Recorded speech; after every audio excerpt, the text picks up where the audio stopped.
Hi guys, happy Monday, and I think it is, I always consider it the full moon 3 days before the day of and 3 days after, so happy full moon again, from yesterday too. So, I just kind of wanted to go over, well, first off, the freaking world's largest Ouija. That is seriously still the most amazing thing, to my mind, that I have ever seen in my entire life. It is incredible. I cannot believe I can't believe that some of the comments pissed me off quite a bit. You can't open a portal to hell with a Ouija. You can't. It's just not possible. So if you have a bad session, it's your own fault. If you are, think you conjured a demon, it's your fault. If everything that happens with the board is your own fault. So hence why I have never had bad experience, because I don't believe in that stuff. Don't believe in possession, none of it. So there we go. The Annabelle doll has been doing some odd things. I don't know why. It kind of looked like she was crying at first, but then again it was just the gloss in her eyes. But I mean, she looks more alive every single day, and it's a little creepy. Not too creepy, but it's still a little creepy. But I like that. I love it. Yeah, so next it's going to be Valak the Nun and all those other ones, so I'm still obsessed. But yes, can you guys believe that? Seriously? That big of a Ouija board. That big. I'm gonna get married on that thing. So, anyways, very good client spell work. We had some really good cards for this morning. Everything has just been really, really good. Jen and Sylvia, thank you for that video that my darling friend Anne, she recorded. It broke my heart, made me cry, made me smile, all kinds of emotions, thousands of emotions. It was just incredible. It was seriously incredible, and I will be to a convention one day, sooner than later, and I cannot wait to give you guys hugs, and I'm afraid I will never let go. So, I love you guys so much, with all my heart. So I had to wear YouTube today. The closest I can get for now. Hold please.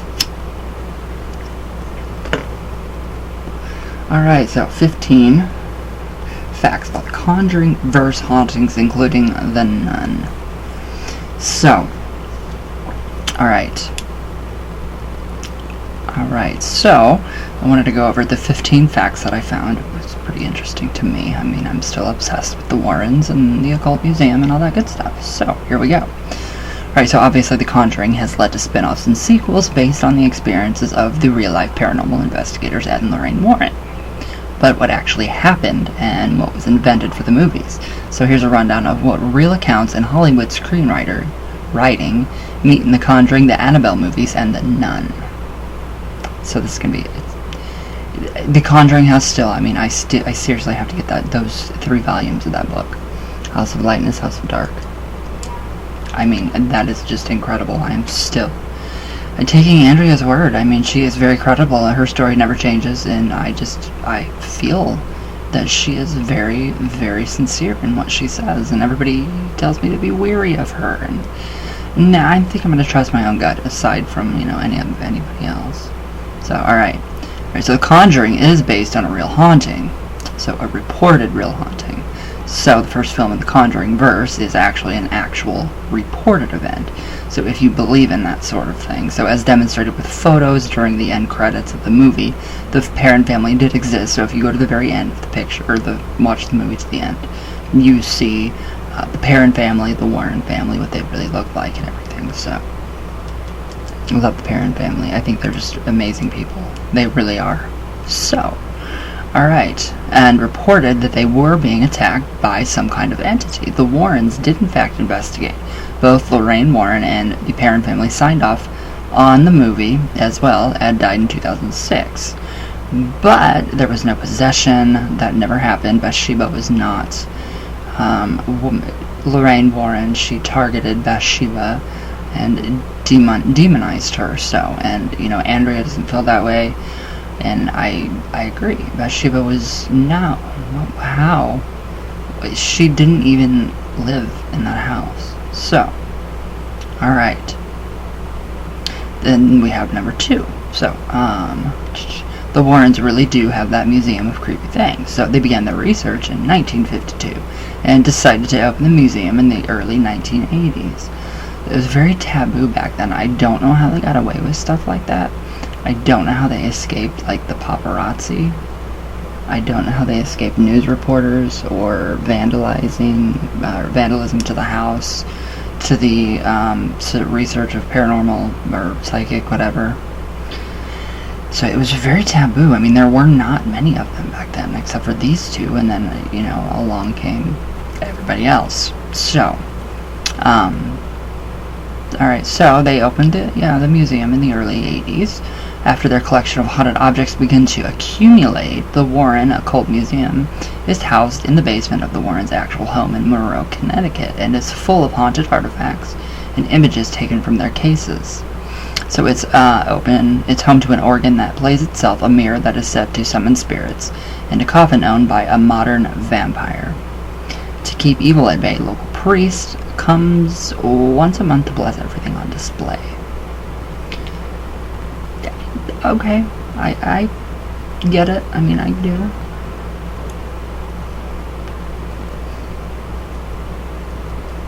But zoning regulations, because it's not a tourist attraction. So where are they going to move that museum so people can actually go see it again?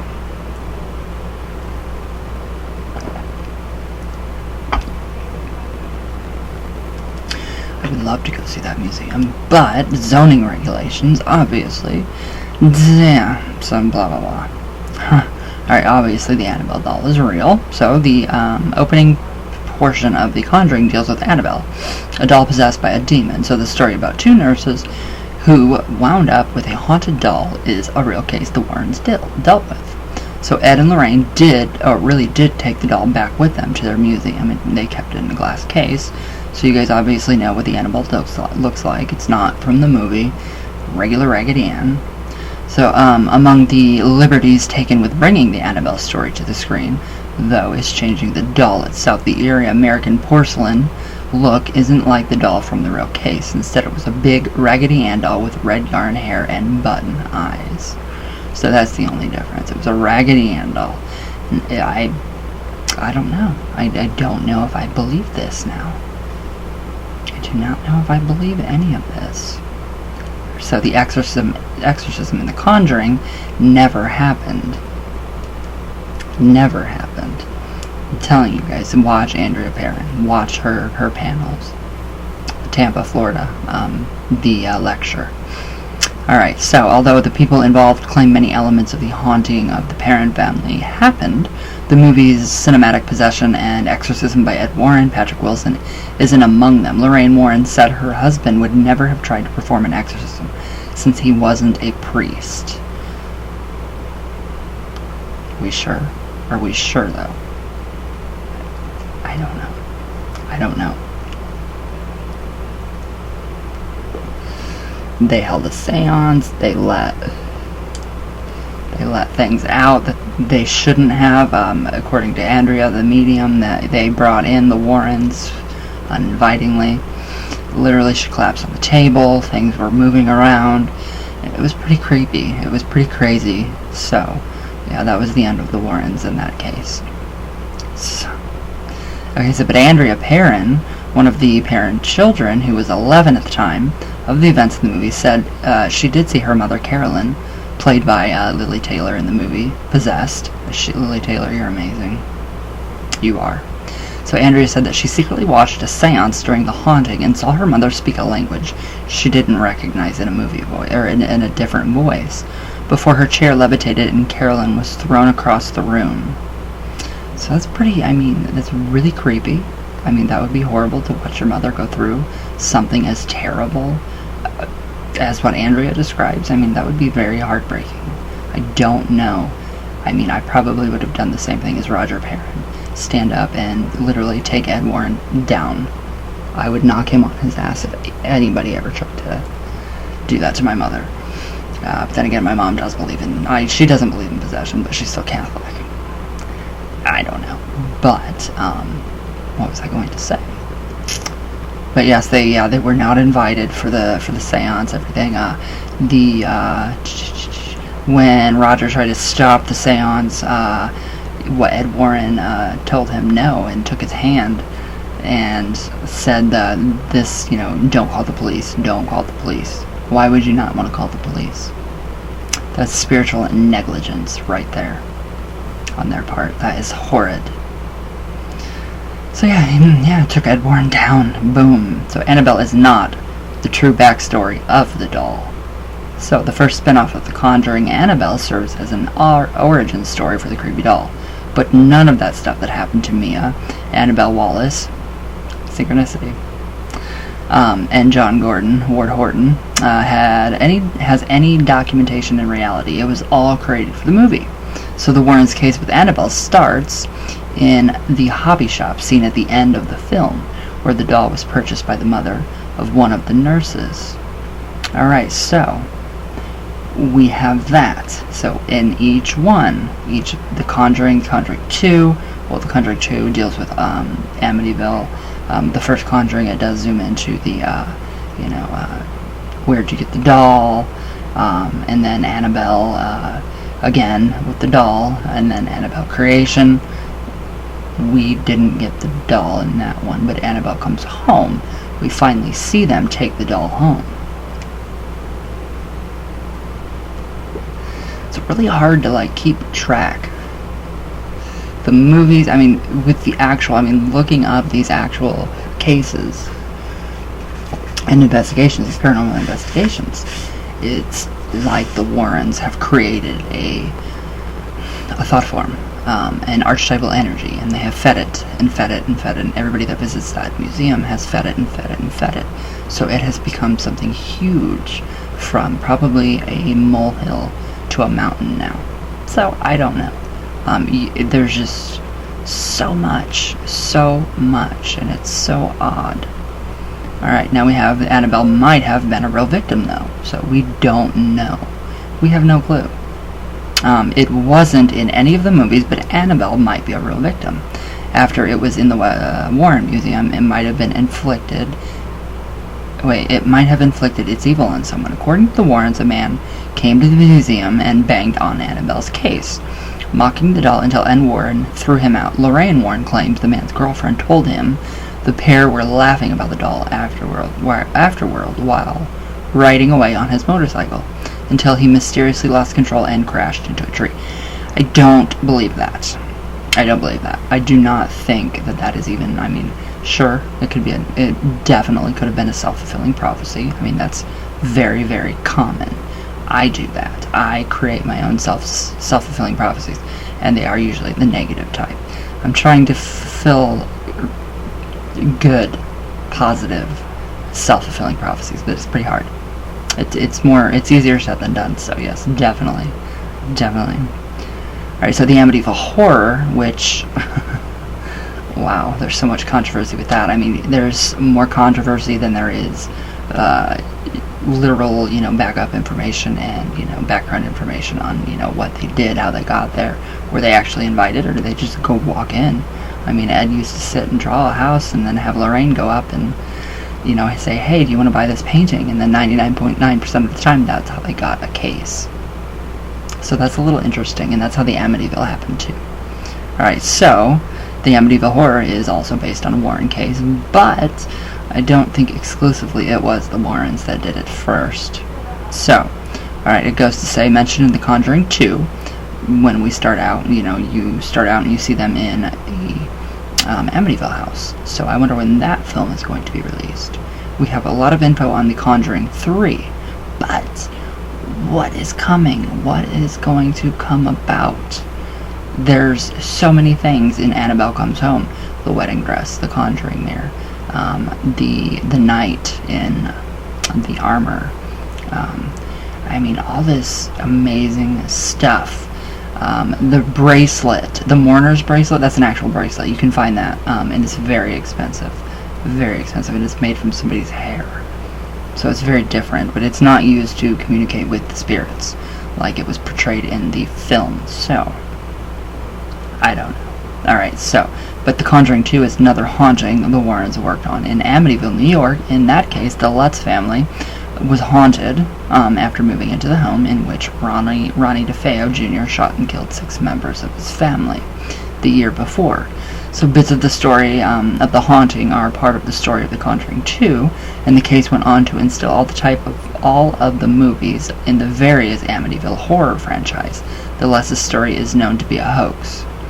Alright, so yeah, the Amityville was also actually a hoax, so with the Letz's anyway, but not with, I do believe, Ronnie DeFeo Jr., Butch, who I am going to write, because I do believe that he was influenced by negativity, especially the way he grew up.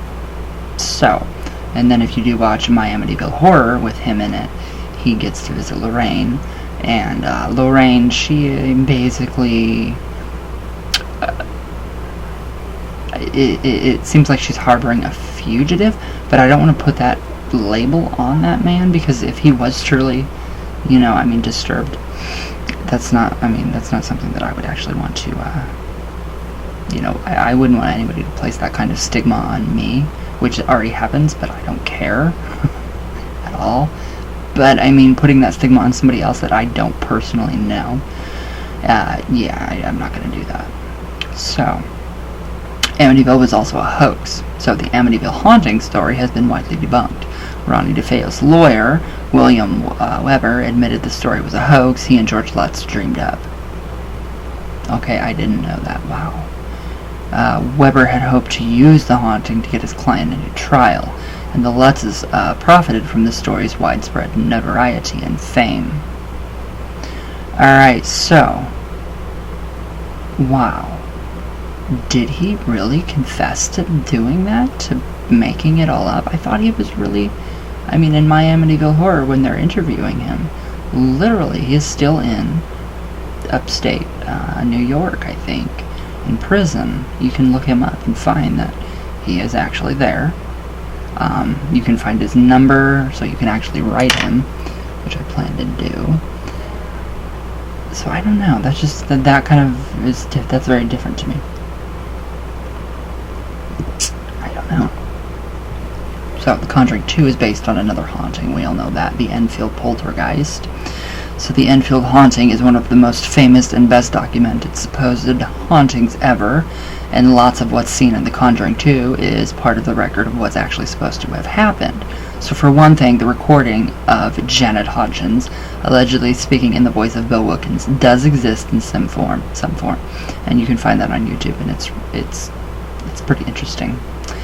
Very interesting, but Janet today, she lives a normal life. Never had any other experiences after that. So, alright. So, as do images that allegedly show the children levitating, police responding to calls from the families say they did see furniture move on its own, just like in the movie. Again, the Warrens were not involved in this case that much. They were very little involved with this case. So, alright, there is debate surrounding it too, though. So the Hodgins really did get caught faking evidence on the Enfield haunting. So Janet Hodgson said she faked a very small amount of the evidence in the case, claiming it was because so many people were investigating, and sometimes spooky things wouldn't happen on cue. And according to at least one investigator on the case, the Warrens' involvement was much less than in the movie. Supposedly they showed up uninvited and stayed only one day. Okay, so just like with the original Conjuring, they showed up, they were not invited. They were never invited to the Conjuring house, to that old Arnold farmhouse, ever. So, they just showed up. Okay, The Crooked Man is a real English nursery rhyme, and it's amazing. We've done that video already, and that's incredible. So, and it's distinctively less sinister than The Conjuring 2, in The Conjuring 2. It was first recorded in the 1840s, so the monster scene in the movie was actually just a manifestation of the demon antagonist Valak, which literally is not a demon nun woman. It is a child. A boy that looks like a child with wings that rides on a dragon with 2 heads. And I actually have Valak's sigil.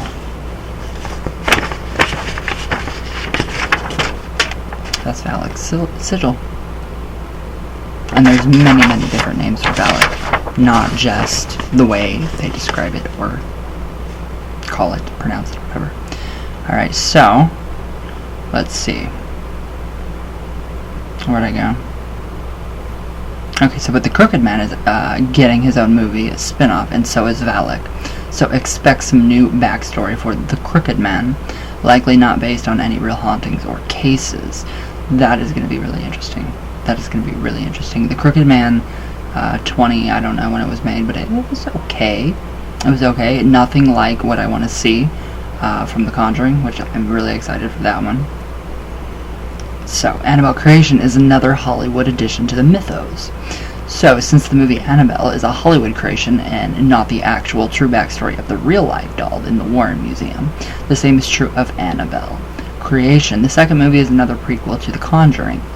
It gets so confusing to try to connect the dots with those. It's really difficult.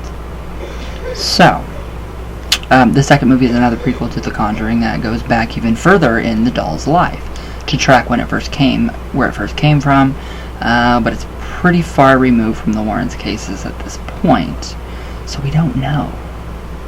We don't know. We don't know the true backstory with Annabelle. Who had her before the mom purchased her for Donna, the nurse? Where did she come from? I mean, where did this Raggedy Ann doll come from? How did they know it was haunted? How did they know it was possessed?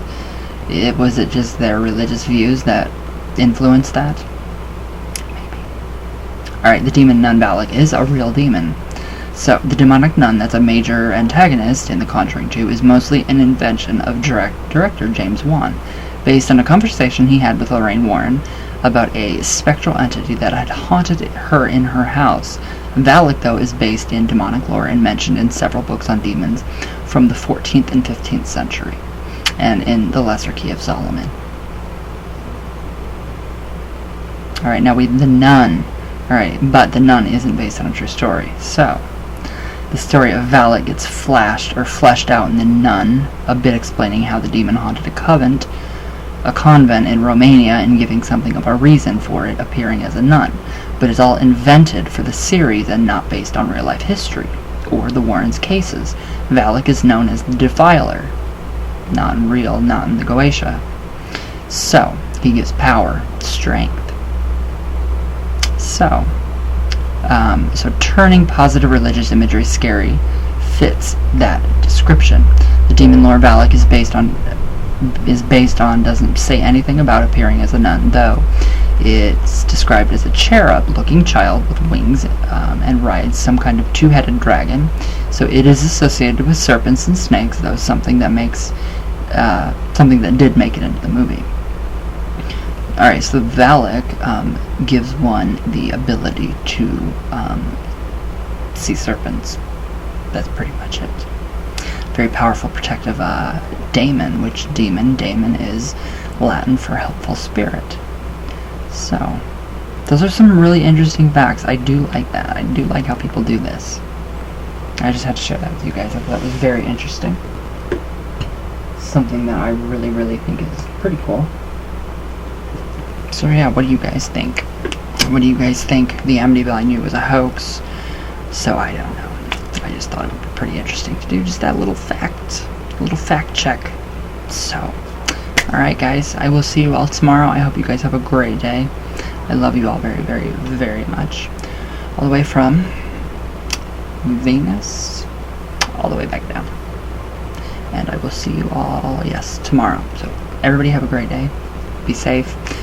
Stay warm, stay cool wherever you are, and yes. Again, Jen and Sylvia, I love you guys so much. Thank you. I love that video. That made my entire everything. So, alright guys, I love you all, and I'll see you guys tomorrow.